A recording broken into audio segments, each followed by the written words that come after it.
आज का सबक सूरह यासीन से शुरू हो रहा है।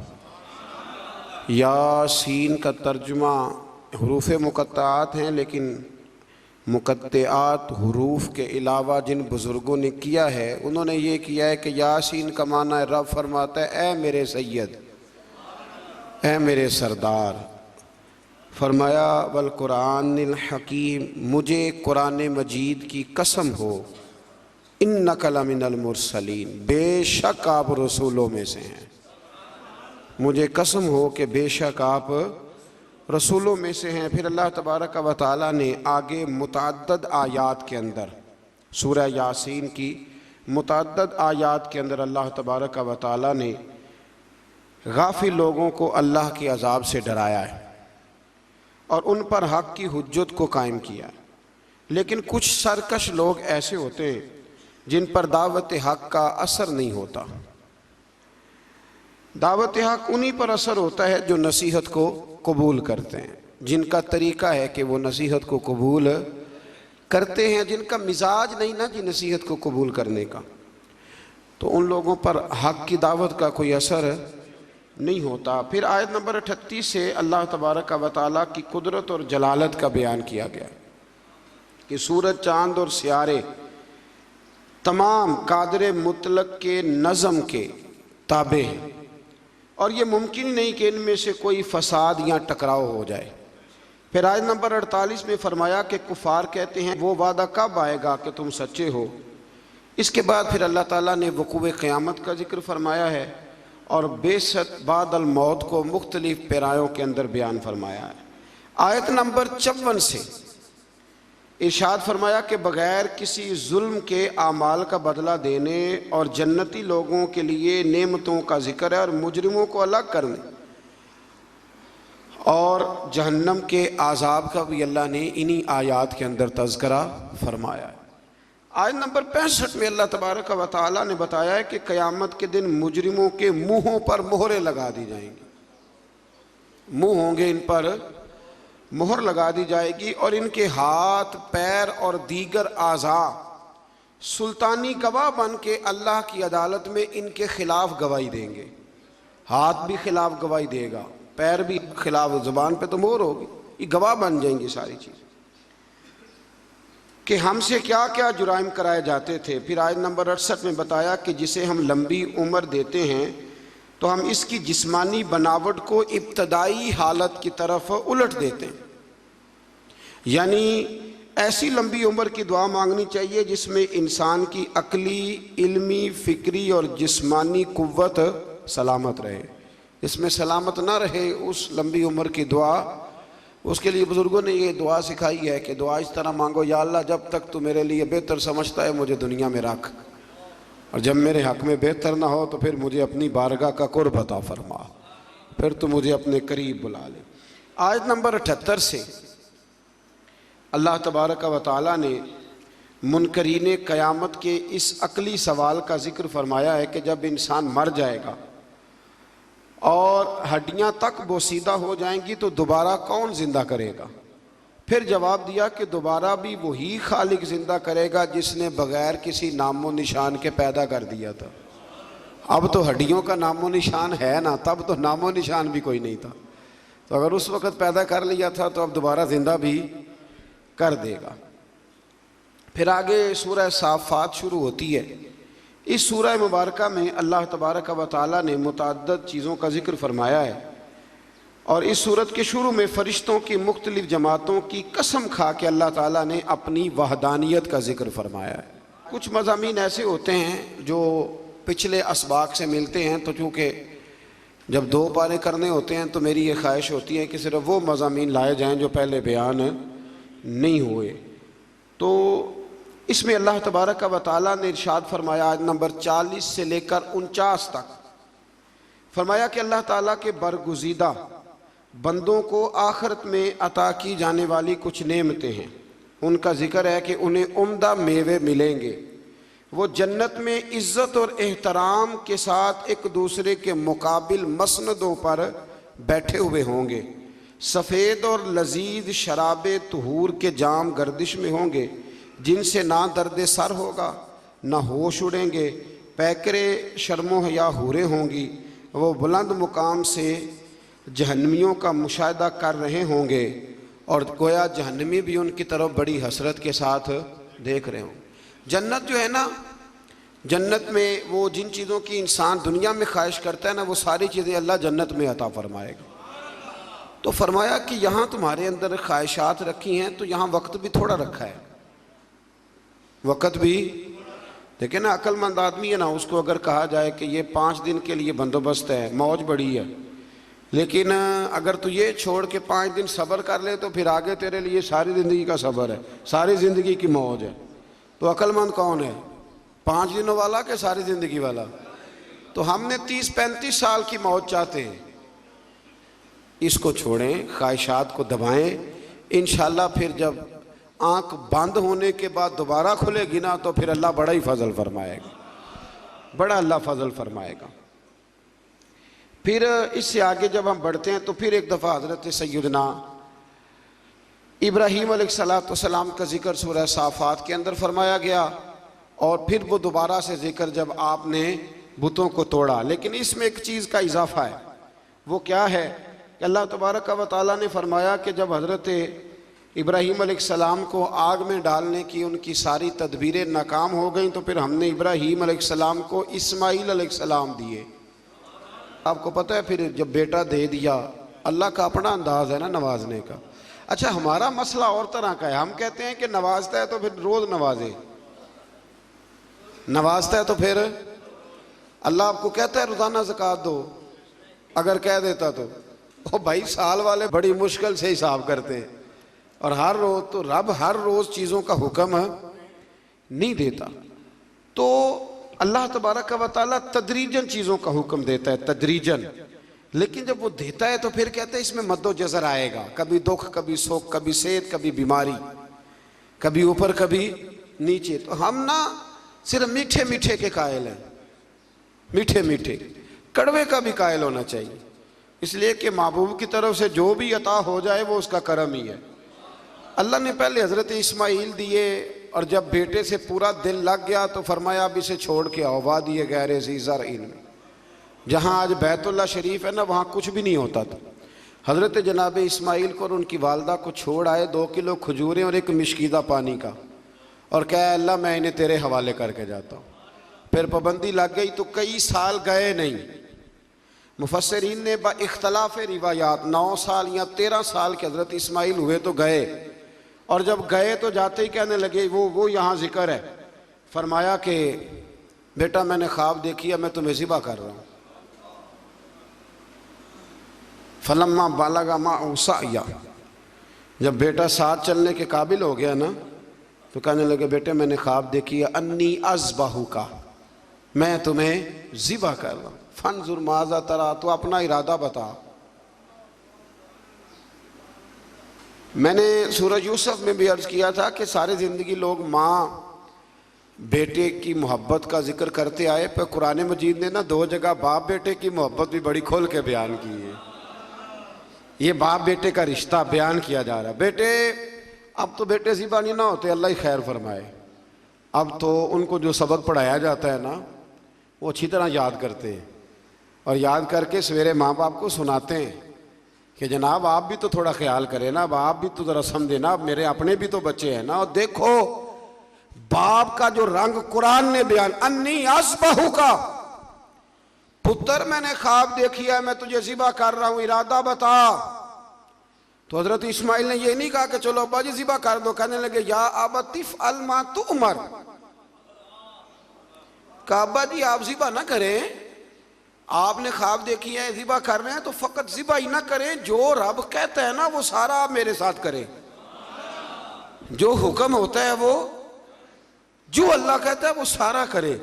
इसकी तफसीर में मुफस्सिरीन ने लिखा है कि गोया हज़रत इस्माईल कह रहे थे कि अब्बा जी अगर अल्लाह कहता है ना ज़िबा करो तो आप ज़िबा करें, और अगर वो कहता है ना उसके बाद मेरे टुकड़े टुकड़े करें तो आप टुकड़े टुकड़े करें, और अगर वो कहता है ना फिर इसे जला दें, तो आप जो रब कहता है ना आप वो सारा मेरे साथ सताजुदूनी इंशाअल्लाहु मिनस साबिरीन, मुझे आप इंशाअल्लाह सब्र करने वालों में से ही पाएंगे।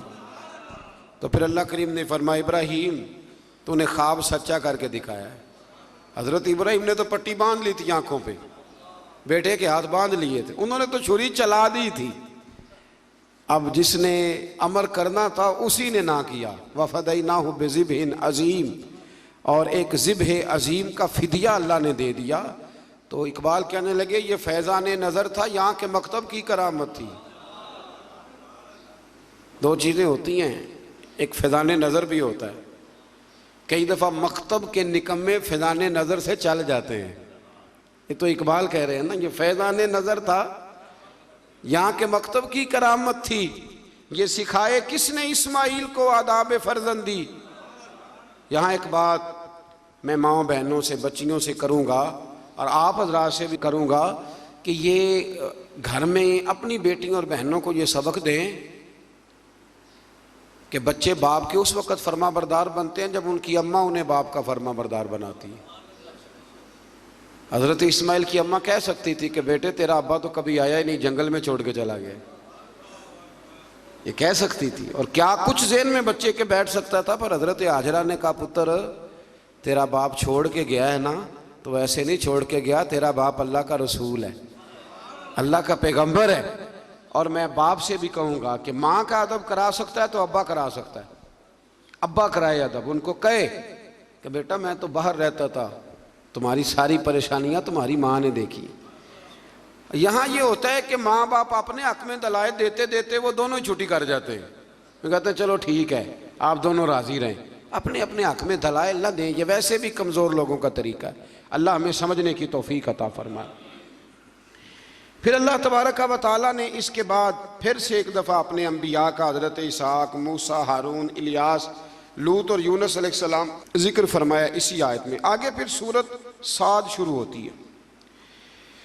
इस सूरह मुबारका की इब्तिदा में कुरान करीम की कसम खा के फरमाया कि काफिर तकब्बुर और मुखालफत में पड़े हुए हैं। इसके बाद फरमाया सरकार दो आलम सल्लल्लाहु अलैहि वसल्लम की रिसालत और नबी करीम अलैहिस्सलाम के इंतखाब पर और बेशुमार माबूदों की बजाय इलाहे वाहिदा की इबादत पर कुफ़ार का बड़ा ताज्जुब है। ये सारा कुछ कैसे हो गया, सारे बुत छोड़ने पड़ेंगे और नबी पाक को मानना पड़ेगा। तो गोया रब फरमाता जितना मर्जी ताज्जुब करो मानना तो तुम्हें पड़ेगा, इसलिए कि ये मेरे हबीब हैं, ये तुम्हें मानना तो पड़ेगा। फिर आयत नंबर 10 से उन मुशरिकीन को जिन्हें अपनी ताकत पर नाज था और खुदाई का दावा करते थे, फरमाया कि अगर आसमानों और ज़मीन और इनके दरमियान हर चीज़ की बादशाहत इनकी है तो फिर इन्हें चाहिए कि आसमान की तरफ चढ़ जाएं, और जाहिर है कि ऐसा उनके लिए मुमकिन नहीं है। तो फिर अपने इज्ज़ का एतराफ़ कर लें कि हम ये कर सकते नहीं। फिर इसी सूरत के अंदर अल्लाह ताला ने फिर से एक दफ़ा कौम नूह का जिक्र किया, कौम आद का, फ़िरौन का, समूद का और कौम लूत का अल्लाह करीम ने यहाँ जिक्र फरमाया। फिर आगे चल के ना अल्लाह करीम ने इरशाद फरमाया कि हज़रत सुलेमान अलैहिस्सलाम जो थे वो अल्लाह के बहुत ही अच्छे बंदे थे और अल्लाह की तरफ रुजू करने वाले थे। अच्छा, ये जो अल्लाह कुरान में तारीफ़ करता है किसी की, हालांकि बंदे अल्लाह की तारीफ़ करने के पाबंद हैं कि वो हर वक़्त अपने रब की, तो ये जो अल्लाह तारीफ़ करता है ना अपने बंदों की, ये उसका कमाल करम है। तो अल्लाह बंदों की तारीफ़ करके, नबियों की तारीफ़ करके, वलियों की तारीफ़ करके हमें बताता है कि तुम बिना बंदों पे तनकीद ना किया करो, मेरे बंदों की तारीफ़ें किया करो, तारीफ़ें किया करो। अल्लाह के नेक बंदों की, पैगंबरों की, वलियों की, दरवेशों की तारीफ़ करनी चाहिए। नेक लोगों की बात अल्लाह ताला तौफीक अता फरमाए। फिर इससे आगे जब हम बढ़ते हैं तो अल्लाह ताला ने फिर एक दफ़ा हज़रत अय्यूब अलैहिस्सलाम और उन पर आने वाले मसाइब का जिक्र फरमाया है। फिर अल्लाह तबारक व तआला ने जाके ना आयत नंबर 49 में अहले तकवा के लिए जन्नत की नेमतों का जिक्र फरमाया और जहन्नमियों के लिए अजाब की मुख्तलिफ सूरतों का भी जिक्र फरमाया कि उनको पीने के लिए खौलता हुआ पानी और जहन्नमियों के ज़ख्मों की पीप दी जाएगी, जबकि अहले जन्नत को तरह तरह के फल और शराबे तुहूर मिलेगा। हमारे ना उस्ताद गिरामी फरमाते हैं कि मैं एक दफ़ा ना एक जगह पे किसी प्रोग्राम में मौजूद था, तो वहाँ एक साहब ना तकरीर करते करते कहने लगे, जी एवं मौलवी कहते हैं बिला वजह, जी ऐसे कह देते हैं कब्र में कीड़े आएंगे तो फलाना आएगा। और ये बंदे जब तकरीर कर रहे होते हैं ना, वो जिनका दावा होता है बाज़ों का दरवेशी का, तो वो कोई हद शद का ख्याल कोई नहीं करते।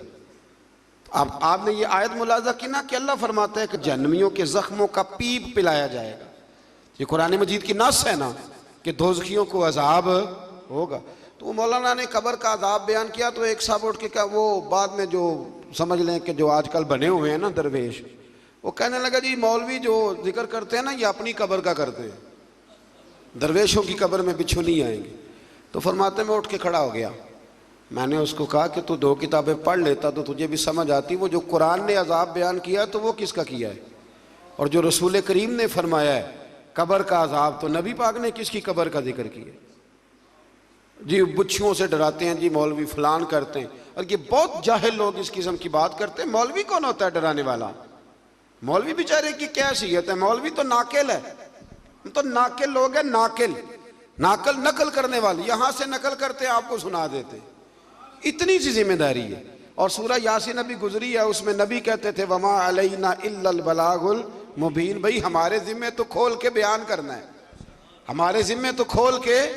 मैंने बड़े दिन पहले कहा था कि हमारी ड्यूटी मनवाने की नहीं बताने की है, हमारी आज़ान पढ़ने की ड्यूटी है, तलवार चलाने की ड्यूटी नहीं है। तो इसलिए ये जाहिलाना बात है कि जी अजाब का जिक्र ना करो तो जो नबी पाक ने किया है।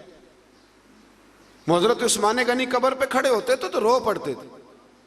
लोग कहते आप तो जन्नती हैं, तो हुजूर ने जन्नती कहा है तो रोते क्यों है? तो फरमाने लगे जिस महबूब ने मुझे जन्नती कहा है उन्होंने कहा है कब्र आखिरत की मंजिलों में से पहली मंजिल, इसकी तैयारी करो। और हुजूर पता है कब्र के बारे में क्या फरमाते? सहाबा कहते हैं जनाजे में हम नबी पाक अलैहिस्सलाम के साथ गए तो कब्र तैयार होने में देर थी। हुजूर एक साइड पे बैठ गए, जनाजा पढ़ के देर तक हुजूर अलैहिस्सलाम ने गर्दन मुबारक झुकाए रखी। हमारी ख्वाहिश थी कि चलो मौका मिल गया तो कोई मीठी प्यारी बात ही सुन ले, लेकिन हुजूर गर्दन झुकाए रहे। कहते हैं देर के बाद गर्दन उठाई तो आंखों में आंसू थे, और रो के हुजूर ने फरमाया, रो के फरमाया भाइयों दोस्तों कब्र की तैयारी कर लो, ये मामला बड़ा कठिन है। तो हुजूर तो रो के कहते हैं कब्र की तैयारी कर लो, और यहाँ लोग कहते हैं जी आप बिच्छुओं की बात सुना रहे हैं फलाने। ये तंज ना करें आप किसी पे भी, आप ख्याल करें और बचें उस वक्त से कि अल्लाह तबारक व तआला के सामने जब खड़े होना है, अल्लाह ताला सारी उम्मत पर अपना खास फजल फरमाए। फिर अल्लाह तबारक व तआला ने आयत नंबर 71 से आगे कमो बेश सारी सूरह मुबारक में ना फिर से हज़रत आदम का वाक़या जिक्र किया है। मैंने शुरू में अर्ज़ किया था ना कि गालिबन 7 जगह पे कुरान मजीद में हज़रत आदम का वाक़या आया है। फिर से आगे सूरह ज़ुमर शुरू होती है, इसके अंदर भी अल्लाह तबारक व तआला ने बिल्कुल इसकी इब्तदा में हुक्म दिया कि दीन को अल्लाह के लिए खालिस करो, खालिस दीन, उसमें कोई मिलावट दीन। आपको पता चल जाए कि घी में मिलावट है तो ख़रीदते हो, चीनी में, तो अगर नमाज में हो जाए तो चलो थोड़ा सा लोगों को पता चल जाए मैं नमाजी हूँ, ये भी शिरक असगर है, रियाकारी भी, अगरचे इसका वो हुक्म नहीं पर यह भी गलत है। यानी चलो सदका देता हूँ थोड़ा सा, अल्लाह भी राज़ी हो जाएगा और बंदों को पता चल जाएगा मैं सखी हूँ, तो रब तो खालिस दीन को कबूल करता है, खालिस, लिहाजा मुखलिस हो के अल्लाह की इबादत करें। आयत नंबर 5 से एक बार फिर अल्लाह ताला की कुदरत का जिक्र है कि उसने आसमानों और ज़मीनों को पैदा किया, गर्दश लैलो नहार का निज़ाम बनाया, और सूरज और चाँद के लिए अपना अपना मदार और मंजिलें मुकर्रर की। तमाम इंसानों को एक जान यानी आदम अलैहिस्सलाम से पैदा किया। सबको किससे पैदा किया है? तो फिर सारे क्या हुए? भाई भाई हुए ना सारे। कहाँ से पैदा किया? बाप साहब का। लेकिन अड़ जाते हैं बंदे। आप जट को बट कह के देखें, अब नाम तो ले जरा, नहीं इतना ऊंचा उड़ान हमारी हो गई है कि अल्लाह तबारक व तआला माफ़ करे कि वो पकड़ाई नहीं देती। ये कबीले तारुफ के लिए होते हैं, तारुफ हो जाए, कोई ऊंचा छोटा बड़ा नहीं होता। नबी पाक सल्लल्लाहु अलैहि वसल्लम ने बड़ी वजाहत से कई जगह हमें ये बात समझाई है। फरमाया हर एक को हमने एक जान हजरत आदम से पैदा किया और उन्हीं से उनका जोड़ा पैदा किया, और वहीं से वही जो माँ के पेट में तय दर तय जुल्मतों में इंसानों की परवरिश फरमा देता है। ये सब उसकी कुदरत की निशानियाँ। आयत नंबर 7 में फरमाया कि अल्लाह ताला को किसी की नाशुक्री की कोई परवाह नहीं। हाँ, वो अपने बंदों के लिए नाशुक्री को नापसंद और शुक्र को पसंद फरमाता, बाकी उसे परवाह कोई नहीं कि तुम नाशुक्री करो। वो तुम्हारे शुक्र अदा करने का कोई ख्वाहिशमंद, हाँ पसंद ज़रूर करता है, पर उसे कोई मोहताजी न करोगे तो नुकसान उठाओगे। आयत नंबर 9 से अल्लाह ताला ने फरमाया कि आलिम और जाहिल बराबर नहीं हो सकते। कुल हल यस्तविल लज़ीना यअलमून वल लज़ीना ला यअलम। फरमाया कि आलिम और जाहिल बराबर हो सकते हैं। कौन कह रहा है? तो अगर कोई जाहिल उठ के कहे मौलवियों की पता है, और अल्लाह ताला खैर करे 2-3 जगहों पे तो जाहिलों के बड़े ही डेरे हैं, एक हुक्मरानों के गिर्द, एक दरबारों के गिर्द। बल्कि मैं अक्सर कहता हूँ जितना बड़ा जाहिल हो ना उतना बड़ा पीर होता है। बड़ी जिम्मेदारी से कह रहा हूँ आप, क्योंकि आलिम ने थोड़ा बहुत सोचना है कोई बात करते वक्त, क्योंकि उसे पता है कि ये शरीयत की हद है, ये कैद है। तो जाहिल ने तो कुछ भी नहीं ना सोचना। तो जाहिलों की करामतें बेशुमार, इधर भी करामत उधर भी करामत, ये भी कर दिया वो भी कर दिया। और जाहिल की एक बहुत बड़ी अलामत है कि वो हमेशा इल्म की मुखालफत करेगा। पक्की बात है, चूंकि खुद जाहिल है लिहाजा इल्म की हमेशा। बहुत सारे ऐसे पीर हैं लोगों के कि जो ना उनका निकाह पढ़ा सकते हैं ना जनाजा पढ़ा सकते हैं। यानी पीर ऐसा ना खुशी में शरीक हो सकता है लेकिन पीर है। अजीब बात है ना कि तुम्हें निकाह का मसला आलिम बताए, तलाक का मसला, यानी तुम्हारे बेटे के पैदा होने से लेकर तुम्हारे बच्चे के निकाह से लेकर और तुम्हारे माज़अल्लाह मरने और जनाजे तक सारी ड्यूटी आलिम करता है। और वो मोटरसाइकिल खरीद लेना तो सारे गांव को मुसीबत पड़ जाती है कि इसने कहाँ से ले ली है, सवाल जवाब करते हैं। और पीर का बेटा मुतलक जाहिल होता है, मुतलक। बहुत सारे ऐसे पीर हैं जो दुआ नहीं मांग सकते स्पीकर के आगे। लेकिन क्या किया जाए कौम का, कैसे समझाया जाए, कौन सा ऐसा दरूद पढ़ा जाए। तवीज़ लिखते जा रहे हैं, तवीज़ लिखते जा रहे हैं, और वो भी नहीं लिखने आते हैं, फोटो कापियाँ करा लिए, मोहरें बनवा ली। कुछ खुदा का खौफ करें, कुछ थोड़ा सा ख्याल करें। पीर के लिए पहली शर्त यह है कि उसे खुद तो रास्ते का पता हो कहाँ जाना है। जिस ड्राइवर को खुद नहीं पता वो आपको लाहौर कैसे पहुँचाएगा? तो उसको खुद तो पता हो। बां जिल्मो जो करे फ़कीरी, वो काफिर मरे दीवाना हो। मेहरबानी करें आप। जुबे कुबे देखती है कौम, बड़े बड़े जनाब रंग डंग देखती है तो उलझ जाती है। तो अल्लाह तबारक व तआला ने फरमाया आलिम और जाहिल बराबर हो सकते, अल्लाह ने कहा है। इसलिए हमारी ड्यूटी है उलमा को इज़्ज़त दे, ये हमारी ड्यूटी है। मैं कई दफ़ा उलमा की शान में हदीसें इसलिए नहीं बयान करता कि वो लोग हम पे फिट ना कर लें और अंदर नफ्स बैठा है। वो भी कई दफ़ा कहता है कि चाहे तो अपनी बात कर रहा है, लेकिन रमज़ान है। मैं खालिसतन अल्लाह की रिज़ा के लिए अर्ज़ करता हूँ। मेरे रसूल करीम अलैहिस्सलाम ने आलिम के लिए फरमाया है, फरमाया आलिम मेरा जानशीन है। कोई ज़ईफ़ रवायत निकाल के दिखाए कि हुज़ूर ने कहा दरवेश मेरा जानशीन है। ठीक है, जो आलिम बेअमल है मैं उनकी बात नहीं कर रहा, लेकिन हुज़ूर ने फरमाया उलमा अंबिया के वारिस हैं। और साहिब तफसीर रूहुल बयान ने हदीस लिखी है, हुज़ूर ने फरमाया जिसने आलिम से हाथ मिलाया समझे मेरे साथ मिलाया है, जिसने सच्चे आलिम की संगत की समझे मेरी संगत की। और क्या खूबसूरत लफ्ज़ हैं हदीस के। हुज़ूर फरमाने लगे जिसने आलिम का चेहरा देखा समझे अपने नबी का दीदार किया है। आप छोटी बात समझते हैं इसको। इसलिए वक्त निकाल कर, मैं अपनी ज़ाती ज़िंदगी में वक्त निकाल के जाता हूँ उलमा से मिलने। पता चल जाए मुस्तनिद और बाअमल आलिम आया तो मैं कभी पीछे नहीं रहता, मैं आगे बढ़ के जाता हूँ, मुलाकात करने की कोशिश करता हूँ। और ये हदीसें मेरे ज़हन में होती हैं हमेशा। कोशिश फरमाया करें।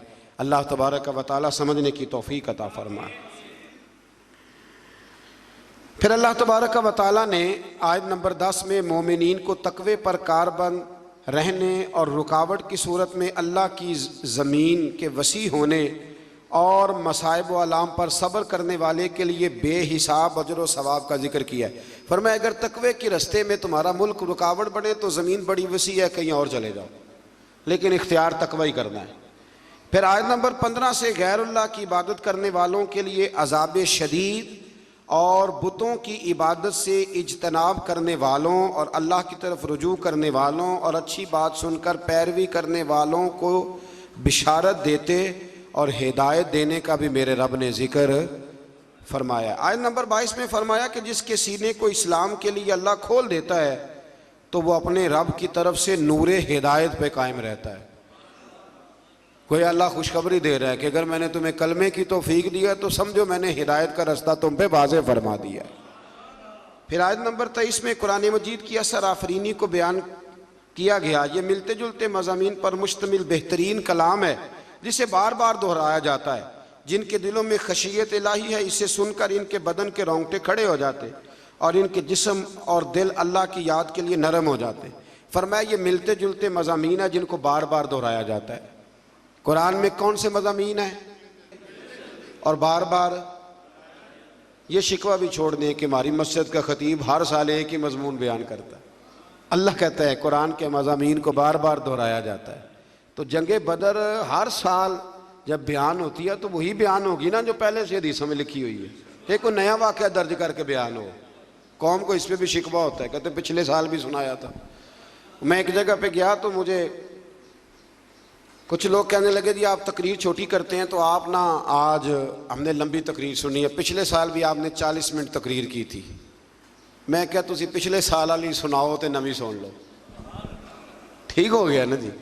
मैंने कहा पिछली सुनाएं और नहीं सुन लें। और कभी कभी बड़े सिखाने वाले लोग भी मिलते हैं।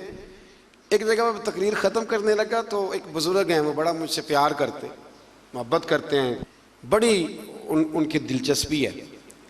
तो मैंने तकरीर ख़त्म करते हुए कहा कि बस जी।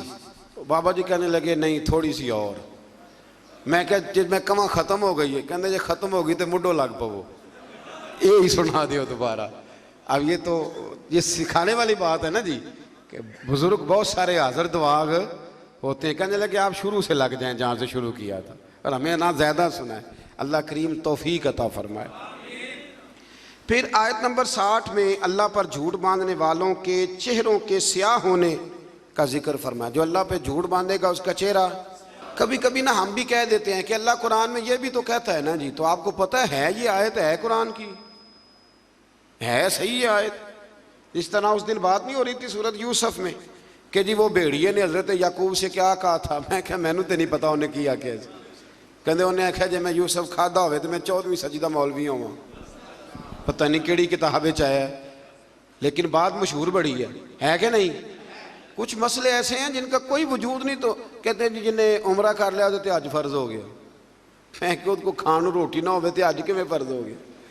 लेकिन जो मसले बिल्कुल किसी कोई वजूद नहीं वो बड़े मशहूर है और बड़े ज़बरदस्त मारूफ है।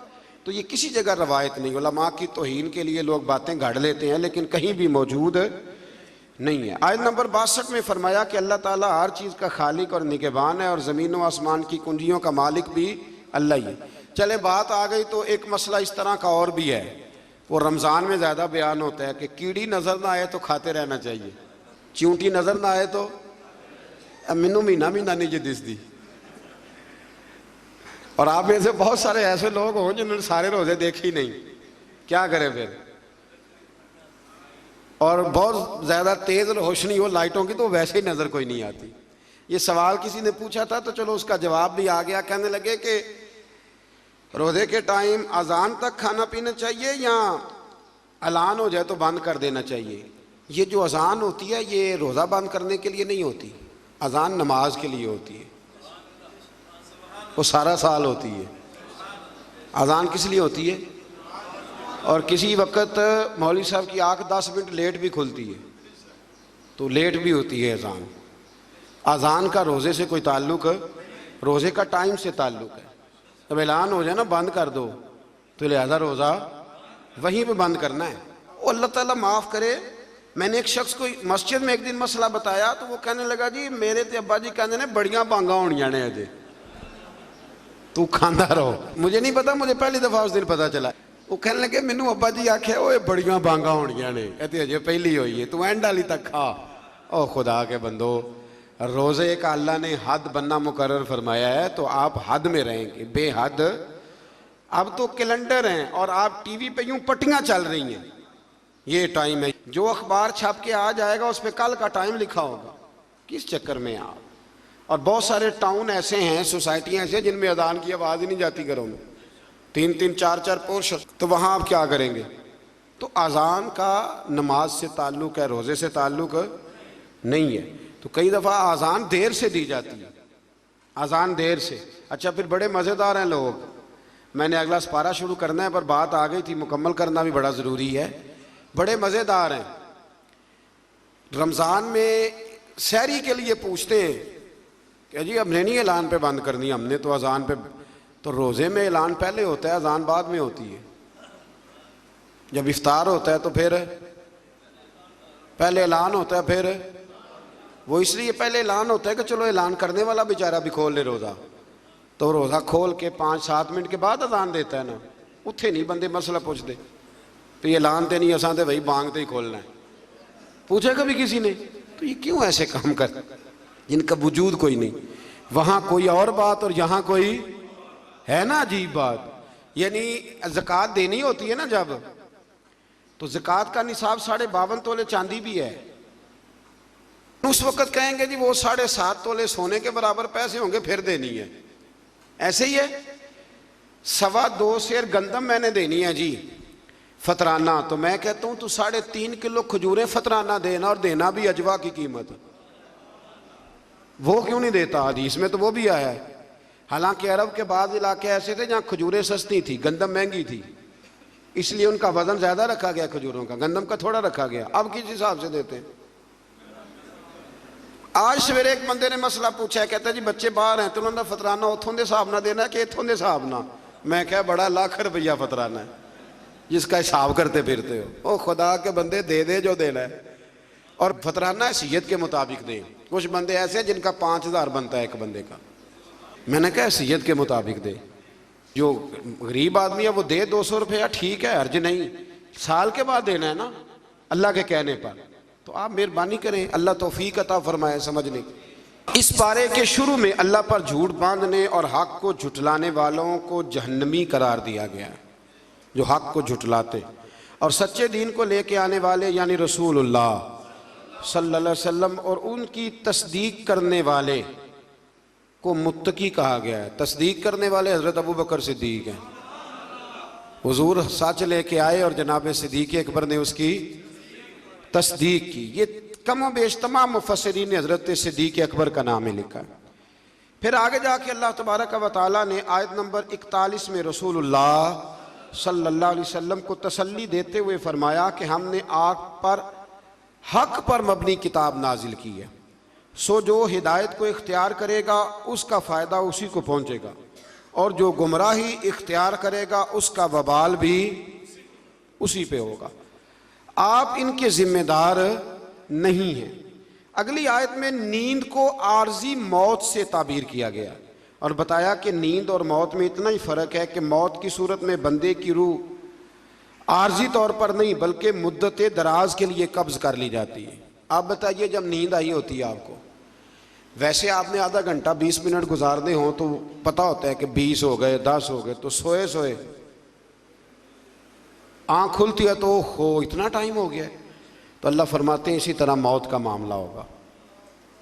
कुछ लोग ना कब्रों से उठाए जाएंगे, तो एक रवायत में यूँ भी आता है कि जब कब्रों से उठाए जाएंगे तो वो कहेंगे ओहो मैं तो जोर पढ़ के सोया था कि असर का टाइम हो गया। और कुछ ऐसे होंगे जिनके लिए 50,000 साल का दिन होगा। दुआ फरमाएं अल्लाह हमें रहमत वाले लोगों में शामिल फरमाए, जिन पे वो रहमत करे उनमें हमारा शुमार फरमाए।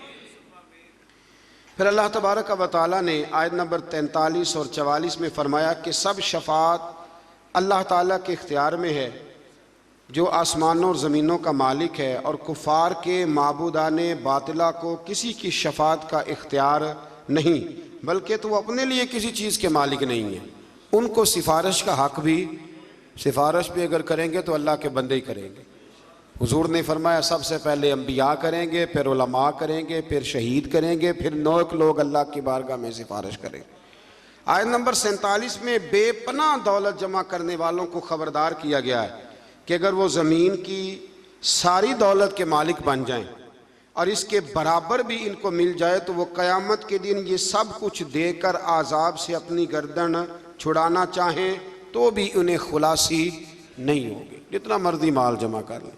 क़यामत के दिन अगर कोई बचेगा तो अपने नेक अमाल की वजह से बचेगा। आयत नंबर 53 में गुनाहगारान उम्मत को बिशारत दी गई कि या रसूल सल्लल्लाहु अलैहि वसल्लम कह दीजिए, ए मेरे बंदो ला तकनतु मिन रहमतिल्लाह, जिन्होंने गुनाह कर लिया है वो रब की रहमत से नाउमीद ना हो। इन्नल्लाह यगफिरुज़्ज़ुनूब जमीआ, बेशक अल्लाह तमाम गुनाहों को माफ़ फरमा देगा। अगर सच्ची तौबा करेंगे तो अल्लाह ताला तमाम गुनाहों को माफ़ फरमाएगा। आयत नंबर 71 से बताया कि काफिरों को गुरो दर गुरो जहन्नम की तरफ हाँका जाएगा और वहाँ इनका इस्तकबाल तौहीन आमेज़ अंदाज में होगा, जबकि अहले ईमान को इकराम के साथ जन्नत की तरफ ले जाया जाएगा और वहाँ इनका इस्तकबाल इंतहाई एज़ाज़ व इकराम के साथ होगा और अहले जन्नत और फरिश्ते और कायनात की हर चीज़ अपने रब की हम्द व सना बयान करेगी। इससे आगे सूरह मोमिन शुरू होती है। इसकी आयत नंबर 7 से फरमाया कि वो फरिश्ते जो अर्श को उठाए हुए हैं, ये बड़ी खूबसूरत बात है। फरमाया वो फरिश्ते जो अर्श को उठाए हुए हैं और जो इसके इर्द गिर्द हैं, वो सब अपने रब की हम्द के साथ तस्बीह करते हैं और उस पर ईमान रखते हैं और मोमिनों के लिए मग़फ़िरत तलब करते हैं। ये भी अल्लाह का करम है ना जी। और कहते हैं कि ए हमारे रब, तेरी रहमत और तेरा इल्म हर चीज़ को मुहीत है, सो जिन्होंने तौबा की है और तेरे रास्ते की इत्तिबा की है उनकी मग़फ़िरत फरमा और दोज़ख के आज़ाब से उन्हें बचा। इस आयत में बताया गया कि अल्लाह के मुकर्रब फरिश्ते ना सिर्फ उसके ताइब बंदों के लिए बल्कि उनके साले आबाओ अजदाद के लिए, उनकी बीवियों के लिए, उनकी औलाद के लिए भी जन्नत की दायमी नेमतों की दुआ मांगते रहते हैं। अगर कोई सच्ची तौबा करे तो फरिश्ते भी उसके लिए दुआ करनी शुरू कर देते। फिर आयत नंबर 10 में फरमाया कि कुफ़ार को क़यामत के दिन बुलंद आवाज़ से कहा जाएगा कि तुम लोगों को अपने ऊपर जितना गुस्सा आ रहा है ना कि हमने बुरे काम क्यों किए, इससे ज़्यादा गुस्सा अल्लाह को तुम पर आता था। जब तुम लोगों को ईमान की दावत दी जाती तो तुम कुफ्र करते थे और अपने गुनाहों का इतराफ़ करके कहेंगे कि क्या जहन्नुम से निकलने की कोई सूरत है। फिर उस दिन पूछेंगे कि गलती तो हो गई पर कोई सूरत है निकलने की। आयत नंबर 16 में क़यामत के दहशतनाक दिन का नक्शा खींचा गया है। अल्लाह ताला फरमाएगा आज किसकी बादशाही है, सब जानते हुए खामोश हो जाएंगे। फिर अल्लाह फरमाएगा कि अल्लाह की, जो वाहिद भी है और सब पर गालिब आने वाला भी। फिर आयत नंबर 17 से बताया कि क़यामत के दिन सब के साथ पूरा पूरा इंसाफ होगा। वहाँ जालिमों का कोई हिमायती और सिफारशी, जालिमों का ना कोई सिफारशी होगा ना कोई हिमायती होगा, बल्कि मेरे नबी पाक अलैहिस्सलाम ने फरमाया अगर मेरे किसी उम्मती ने ज़िम्मी काफिर पर जुल्म किया, ज़िम्मी काफिर वो होता है जो इस्लामी हुकूमत में इस्लामी कवानीन की पाबंदी में जिज़िया दे के रहता है। फरमाया अगर मेरे किसी उम्मती ने किसी ज़िम्मी काफिर पर जुल्म किया तो मैं क़यामत के दिन उस ज़िम्मी के साथ खड़ा होकर अपने उम्मती पे मुकदमा कराऊंगा। यानी जुल्म वाले की हुजूर भी क़यामत में सपोर्ट नहीं करेंगे। अल्लाह तौफीक अता फरमाए जुल्म से बचने की। अल्लाह ख़यानत करने वाली आँखों और सीनों में छुपे राजों को भी जानता है। फिर इससे आगे आयत नंबर 49 में बताया कि जहन्नमी जहन्नम के दरोगों से कहेंगे कि अपने रब को बुलाओ कि हमारे साथ अजाब में सिर्फ एक दिन की तखफीफ कर दे। अल्लाह महफूज रखे, एक दिन की सिर्फ छुट्टी मिल जाए। जहन्नम का मुहाफिज अमला इनसे कहेगा क्या दुनिया में तुम्हारे पास रसूल निशानियां लेकर नहीं आए थे। वो इकरार करेंगे। आगे चल के फरमाया क़यामत में जालिमों की उज़्र खाही इन्हें कोई काम ना आएगी, इनके लिए लानत है और बुरा घर है। आयत नंबर 60 में फरमाया कि तेरे रब ने फरमाया है मुझसे दुआ मांगो मैं तुम्हारी दुआओं को कबूल फरमाऊँगा। आयत नंबर 64 में फरमाया अल्लाह ही ने ज़मीन को तुम्हारे लिए जाए करार और आसमान को छत बनाया है और तुम्हारी सूरतें बनाई हैं और वही तुम्हें पाकीज़ा रिज़्क़ अता करता है। फिर आयत नंबर 67 में अल्लाह ताला ने इंसान की तख्लीक और इसके बाद मौत तक मुख्तलिफ मराहिल को अपनी निशानियों के तौर पर बयान फरमाया। आगे सूरह हामीम सजदा शुरू होती है। इसकी आयत नंबर 5 में कुफ़ार को इंतहाई सरकशी की कैफियत को बयान करते हुए फरमाया, और उन्होंने कहा जिस दिन की तरफ आप हमें बुला रहे हैं हमारे दिलों में उस पर पर्दे पड़े हुए और हमारे कानों में डांट है और हमारे और आपके दरमियान हिजाब है, सो आप अपने काम से काम रखिए और हम अपने ढप पर कारबंद रहेंगे। यानी वो किसी भी तौर पर कबूल हक़ के लिए तैयार ना हुए। कहने लगे जी हमें नहीं आपकी बातों की समझ आती, हमारी आंखों पे पर्दे। याद रखना, इंसान को उस वक़्त तक अल्लाह अज़ाब किसी बस्ती को नहीं देता जब तक वहाँ रसूल ना भेज दे, और जब अल्लाह ताला रसूल भेज देता है तौफीक हिदायत के लिए, तो फिर अगर उसके बाद भी इंसान उन बातों पे अमल ना करे तो फिर उसका कोई उज़र काबिल कबूल नहीं है। आयत नंबर 30 से बताया कि ईमान पर साबित कदम रहने वाले अहले ईमान की रूहें जब दुनिया से परवाज़ करेंगी, इन्नल्लज़ीना क़ालू रब्बुनल्लाह सुम्मा इस्तक़ामू, फरमाया बेशक वो लोग जिन्होंने कहा कि अल्लाह हमारा रब है फिर उस पर डट गए, उन पर हम फरिश्तों का नुज़ूल करेंगे। बाद मुफस्सिरीन ने लिखा है कि ये मौत के वक़्त फरिश्ते आएंगे, लेकिन हज़रत अल्लामा महमूद आलूसी उंदलसी, इमाम सुजूती और दीगर बहुत सारे मुफस्सिरीन कहते हैं मौत के वक़्त नहीं, मोमिन जब भी डट जाता है अल्लाह फरिश्ते भेज देता है। मोमिन जब भी डट जाता है अल्लाह फरिश्ते, ये लफ्ज़ भी आपने समझना है। ये नहीं फरमाया कि फरिश्ते आएंगे तो तुमने डटना है, फरमाया डटना पहले तुमने खुद है, फिर अल्लाह फरिश्ते भेजेगा। हक पे डट जाओ, अल्लाह तुम्हारी मदद के लिए। इकबाल ने कहा था तू फिजाए बदर पैदा कर, फरिश्ते तेरी नुसरत को उतर सकते हैं गर्दों से, कितार अंदर कितार अब भी वो उतर आएंगे, लेकिन शर्त यह है कि तू फिजाए, तो उस तरह का ईमान पैदा कर।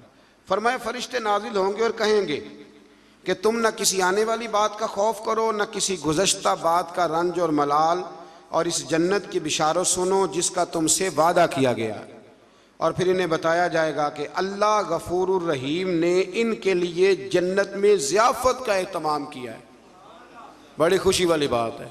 यानी रब फरमाता है मैं जन्नत में तुम्हारा मेज़बान बनूंगा, मैं तुम्हारा मेज़बान हूँ जन्नत में। तो जितनी शान वाला मेज़बान है, मेज़बानी भी उतनी शान वाली फरमाए, और वहाँ जिस नेमत की भी ख्वाहिश करोगे तुम्हें वो दस्तयाब हो जाएगी। आयत नंबर 34 में बताया नेकी और बदी बराबर नहीं है, और दूसरों की बदी का जवाब नेकी से दो।